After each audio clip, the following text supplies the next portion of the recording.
ईशान किशन एक ऐसा प्लेयर जिसने 200 वाली पारी खेली है, लेकिन आज उसकी टीम में जगह ही नहीं है। आखिर हुआ क्या इनके साथ कि इनकी टीम में जगह बनी नहीं पा रही है। और वो जो मैच के बाद बातचीत हुई थी ना, जब रोहित शर्मा और ईशान किशन की, जब मजाक में इन्होंने हंसी हंसी में टाल दिया था उस बात को कि भैया आप ही तो कैप्टन हो, आप ही नहीं खिलाते हो, वो आज उनके ऊपर भारी पड़ गया है, क्योंकि वो सच में बाहर बैठ रहे हैं।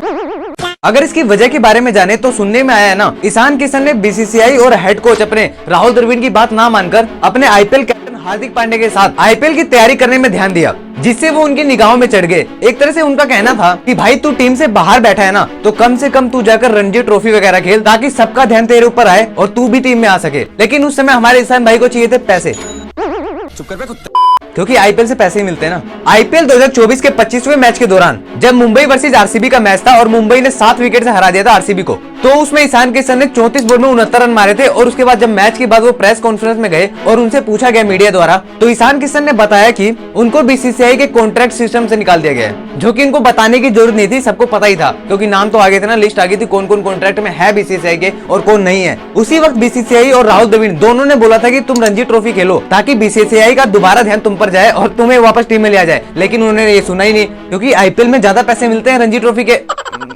ये नहीं बोलना चाहिए था, उनका मन नहीं था, ये बोल देता हूँ। अफगानिस्तान के दौरे के दौरान इनको कुछ दिक्कत आ गई थी, तो इन्होंने बीच में ही मैच छोड़कर आ गए थे, मतलब बीच में ही सीरीज छोड़कर आ गए थे। उसके बाद न ही इनको अफगानिस्तान की टी20 सीरीज में खेलने का मौका मिला, न ही टेस्ट में इंग्लैंड के खिलाफ खेलने के लिए इन्होंने अपने आप को इतना सक्षम बनाया कि वो खेल सके। बस इसी दौरान हमारे राहुल द्रविड़ ने भी इनको बोला था कि भाई तू जा रणजी ट्रॉफी खेल, लेकिन ईशान किशन ने उनकी बात को अनदेखा करके और वो चले गए आईपीएल की तैयारी करने, जहां कर दी उन्होंने बहुत बड़ी गलती। जब टी20 वर्ल्ड कप की स्क्वाड बन रही थी तो कोई ईशान किशन को पूछ भी नहीं रहा था। अब ईशान किशन को कौन बताए कि रणजी ट्रॉफी खेलने का कितना फायदा होता है। अब तुम सरफराज खानी को देख लो, उन्होंने रणजी ट्रॉफी में नाम बनाने के बाद ही तो आए थे वो टीम में सीधा टेस्ट में, और आईपीएल में वो चलते नहीं थे। अगर देखा जाए तो हमारे इंडिया के पास ओपनिंग बैट्समैन इतने ज्यादा हैं। अब लेफ्ट हैंड में हमारे ईशान किशन तो है जो कि बेस्ट हैं, लेकिन हमारे पास एक यशस्वी जायसवाल नाम का भी खिलाड़ी है जिसे टी20 वर्ल्ड कप में सेलेक्ट कर लिया गया था। अब तुम लेवल देखो कि ईशान किशन को टी20 वर्ल्ड कप में सेलेक्ट नहीं किया गया, उसके बाद जायसवाल को किया गया, तो वो जायसवाल को खिलाएंगे आगे चल के या फिर ईशान किशन को, यानी कि पत्ता कट गया।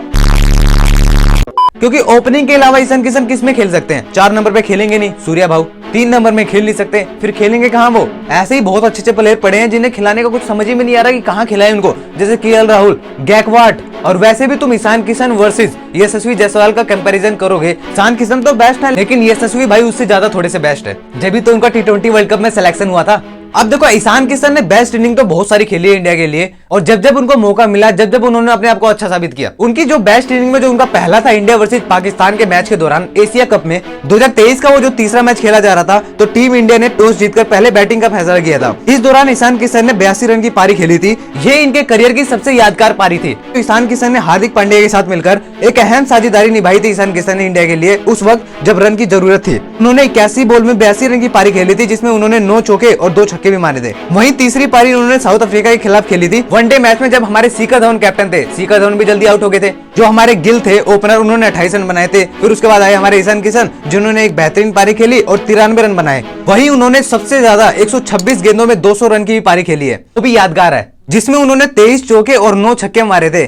दोहरे शतक की लिस्ट में अपना नाम दर्ज करवा लिया, जिन्होंने 200 का आंकड़ा मारा है। पहले पे हमारे रोहित शर्मा जिन्होंने 264 रन मारे हैं, उसके बाद मार्टिन गप्टिल जिसने 237 रन मारे हैं, फिर वीरेंद्र सहवाग जिसने 219 रन मारे हैं, फिर क्रिस गेल जिसने 215 रन मारे हैं, उसके बाद फकर जमा 210 रन। और ईशान भाई 2024 के वर्ल्ड कप के बाद जब इंडिया जीती तो हार्दिक पांड्या से कैसे मिलने गए, उस पर सवाल नहीं उठा रहा कैसे मिलने गए, मतलब मिलने तो इतने छोड़े हुए गए जैसे इन्होंने ही जिताया हो। तो इनको ऐसे देखने के बाद मुझे लग रहा है इनको खेलने का बिल्कुल भी दुख नहीं है, ये नहीं चाहते अब खेलना, ये सोचते हैं कि बस मैं आईपीएल खेल लूं। इनके डाउनफॉल का कारण ये भी हो सकता है, लेकिन यार कोई प्लेयर ऐसा क्यों चाहेगा कि वो ना खेले, वो तो कोशिश कर ही रहा होगा ना। गांडू। हमारे ईशान किशन ने बोला भी था एक इंटरव्यू के दौरान कि उनको मन करता है, लेकिन ईशान किशन ने बोला जो चीज उनके हाथ में नहीं है उसका वो क्या कर सकते हैं। हार्दिक पांड्या ईशान किशन की इतनी अच्छी दोस्ती है ना कि गौतम गंभीर के आने के बाद हार्दिक पांड्या कैप्टन बनने वाले थे, लेकिन उनको कर दिया वॉइस कैप्टन और बना दिया सूर्या भाई को कैप्टन। वैसे मैं कोई गलती तो नहीं निकाल रहा कि सूर्या भाई कैप्टन बन के गलत है, लेकिन यार जो हार्दिक पांड्या थे ना अच्छे लगते कैप्टन के रूप में। अब एक बात बताओ कि तुमने इतनी अफवाह फैलाई क्यों जब तुम्हें हार्दिक भाई को कैप्टन नहीं बनाना था? दिखाने के लिए कुछ और, करने के लिए कुछ और, दिखाया कुछ और, हो गया कुछ और।